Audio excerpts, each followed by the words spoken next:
မိဘတွေအနေနဲ့လူငယ်သားသမီးတွေပေါ်မှာပြုမှုရမယ်အချက်9ချက်ရှိတယ်အများကြီးတဲကနေကျွန်တော်ဒီ9ချက်ကိုပြန်လဲမျှဝေခြင်းပါတယ်ပထမအချက်အနေနဲ့သားသမီးတွေကိုအတူတူရှစ်ပါသားသမီးတွေကိုအတူတူရှစ်ပါလို့ပြောတဲ့အခါမှာတဦးတည်းတော့သားသမီးတွေအတွက်ကတော့အဆင်ပြေတာပေါ့တဦးတည်းရှိတော့မိခင်ရောဖခင်ရောနှစ်ယောက်စလုံးကဒီသားသမီးလေးကိုတုံနေအောင်ရှစ်လို့ရတာပေါ့ဒါမှမလဲတယောက်ထပ်ဖိုးတဲ့သားသမီးတွေဆိုရင်လည်းရှိပါတယ်အဲ့ဒီချိန်ကြာရင်အကြီးရှိမယ်အငယ်ရှိမယ်တချို့တွေဆိုရင်လည်းမောင်နှမများတယ်3 4 5ယောက်6ယောက်9ယောက်နော်အခုနောက်ပိုင်းမှာတော့အများကြီးယူတာတော့မရှိတော့ဘူးပေါ့ဒါမှမလဲအဲ့လိုမျိုးတယောက်ထပ်ပိုးပြီးသားသမီးတွေရှိလာတဲ့အခါမှာသားသမီးတွေကိုဝေမျှတဲ့ရှင်းရှင်းမြတ်တာတွေမှာအားနေသွားတတ်ပါတယ်ဥမာနည်းနဲ့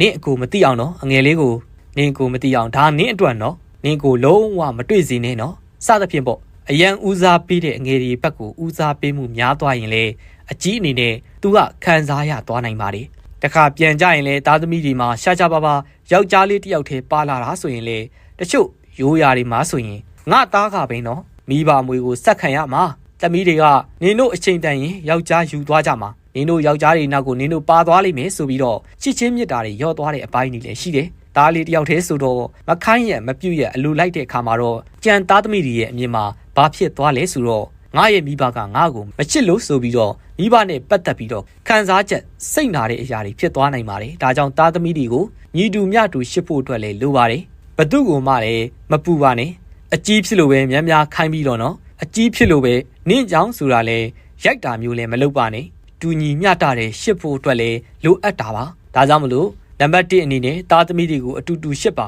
နံပါတ်2အချက်အနေနဲ့အလိုမလိုက်နဲ့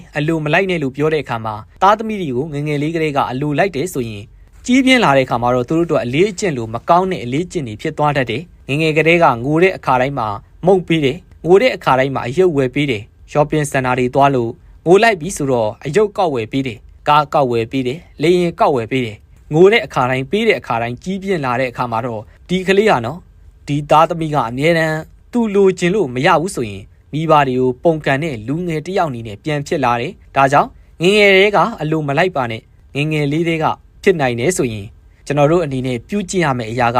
စုဘူးနဲ့စုတက်အောင်တင်ပေးပါသူ့ပတ်စံနဲ့သူဝယ်တက်လာအောင်ပေးတဲ့ပတ်စံတွေကိုစုတက်အောင်ငွေကြေးရဲ့တန်ဖိုးကိုတည်ပြီးသုံးဆွဲတက်အောင်လို့စုဘူးလေးတွေနဲ့စနစ်တကျလုပ်ပေးပါအဲ့ဒီစုဘူးနဲ့စနစ်တကျဖြစ်သွားတဲ့ကလေးကကြီးပြင်းလာတဲ့အခါမှာငွေကြေးနဲ့သက်ဆိုင်တဲ့စုဆောင်းမှုတွေကိုပြုလုပ်လာတတ်တယ်ဒါကြောင့်သူတို့လိုသမျှပေးတာမျိုးတော့မလုပ်ပါနဲ့လူငယ်တွေပဲဖြစ်ဖြစ်ကလေးတွေပဲဖြစ်ဖြစ်ငယ်စဉ်ကတည်းကဒါအကျင့်ဟာဖြစ်တတ်သွားတတ်ပါတယ်ဒါကြောင့်မလို့လိုအပ်တာလိုချင်တဲ့အခါတိုင်းမပေးနဲ့တကယ်လိုအပ်တာလိုချင်လာလို့လိုချင်တယ်ဆိုရင်သူဘလို့ပုံစံမျိုးနဲ့အဖိုးအခပေးလို့